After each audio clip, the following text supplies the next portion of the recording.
नमस्कार, मेरा नाम है जयदीप मकवाना और आपका स्वागत है हिंदू अपडेट न्यूज़ चैनल में। अगर अभी तक आपने हमारे यूट्यूब चैनल को सब्सक्राइब नहीं किया है तो प्लीज़ सब्सक्राइब कर लीजिए और बाजू में बने बेल आइकन को प्रेस करके नोटिफिकेशन ऑन कर लीजिए ताकि आने वाले वीडियो की अपडेट मिलती रहे सबसे पहले। हिंदू धर्म में गाय का मांस खाना मना क्यों? दोस्तों, हिंदू धर्म में वैसे तो मांसाहार को लेकर कोई खास अनुदेश दिया गया है, लेकिन गाय के मांस को खाना पूरी तरह से वर्जित है। दरअसल हिंदू संस्कृति में गाय को सबसे पवित्र माना गया है। इतना ही नहीं, गाय को माँ का दर्जा भी दिया गया है, तभी उनको गौ माता कहा जाता है। गाय को माता कहने के पीछे एक अहम कारण ये भी है कि जब भगवान ब्रह्मा ने सृष्टि की रचना की तब उन्होंने सबसे पहले धरती लोक में गाय को ही भेजा था, क्योंकि सभी जीवों में गाय ही एकमात्र ऐसी है जो अपने दूध से और अपने स्वभाव से सबको माँ की तरह पालती पोषती है। ऐसे में कैसे कोई अपनी ही माता को मांस के रूप में खा सकता है?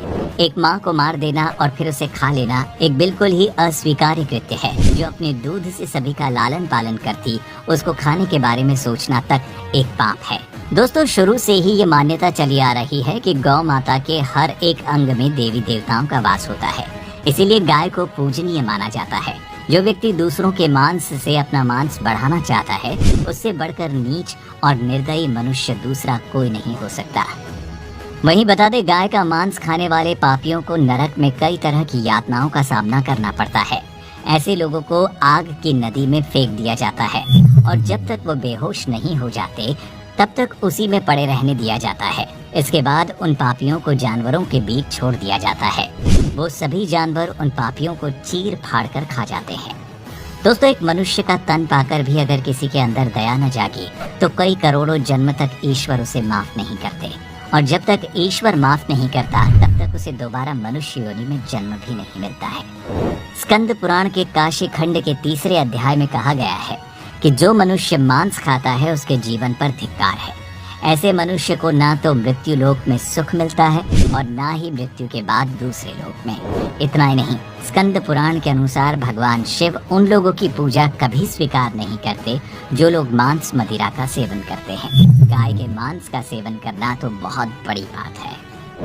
वही वराह पुराण के अनुसार भगवान विष्णु के वराह अवतार कहते हैं कि जो मनुष्य मांस खाता है, मैं ना तो उसकी पूजा स्वीकार करता हूँ और ना ही उसको अपना भक्त मानता हूँ। साथ ही वो पृथ्वी देवी से कहते हैं कि जो मनुष्य गौ माता का मांस खाता है उसे मैं हर तरह से बर्बाद कर देता हूँ और मेरे लिए एक अपराधी के समान होता है। उसके हर सुख सुविधा को मैं मिट्टी में बदल देता हूँ। इसके अलावा भगवत गीता में भगवान श्री कृष्ण ने ये भी बताया है कि मनुष्य को क्या खाना चाहिए और क्या नहीं। भगवान कृष्ण के अनुसार मांस एक तामसिक भोजन है जिसके सेवन से मनुष्य की बुद्धि क्षीण होने लगती है और मनुष्य अपनी इंद्रियों पर से नियंत्रण खो देता है। उसके बाद मनुष्य ना चाहते हुए भी कई तरह के अपराधों का भागी बन जाता है, और ऐसा मनुष्य जब मेरी पूजा करता है या मुझे याद करता है तो मैं उसके पास नहीं जाता। इस तरह का भोजन करने वाले लोग अक्सर कुकर्मी, रोगी, दुखी और आलसी होते हैं। कुछ लोगों का तो ये भी मानना है कि वेद मांस भक्षण को जायज बताता है, लेकिन ये सच नहीं है। सच तो ये है कि वेदों में स्पष्ट रूप से बताया गया है कि पशु हत्या अर्थात पशु बलि आपकी श्रेणी में आता है। वेदों का सार उपनिषद और उपनिषदों का सार भगवत गीता है, जिसके अनुसार वेदों में मांस खाने के संबंध में स्पष्ट मना किया गया है। वेदों में बताया गया है कि जो मनुष्य नर, अश्व अथवा अन्य किसी पशु का मांस का सेवन कर उसको अपने शरीर का भाग बनाता है, गौ हत्या कर अन्य जनों को दूध आदि से वंचित करता है, उससे बड़ा पापी इस सृष्टि में कोई भी नहीं। ऋग्वेद में भी बताया गया है कि गाय जगत की माता है और उनकी रक्षा में ही समाज की उन्नति है। मनुष्यों को उनके समान सभी 4 पैर वाले पशुओं की रक्षा करनी चाहिए। यजुर्वेद की माने तो मनुष्यों को परमात्मा की सभी रचना को अपनी आत्मा के बराबर मानना चाहिए, अर्थात वो जैसे अपना हित चाहते हैं वैसे ही अन्य लोगों का भी हित करें।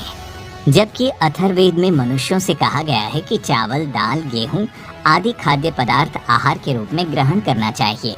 यही एक ऐसा आहार है जो मानव जाति के लिए सबसे उत्तम और रमणीय भोज्य पदार्थ है।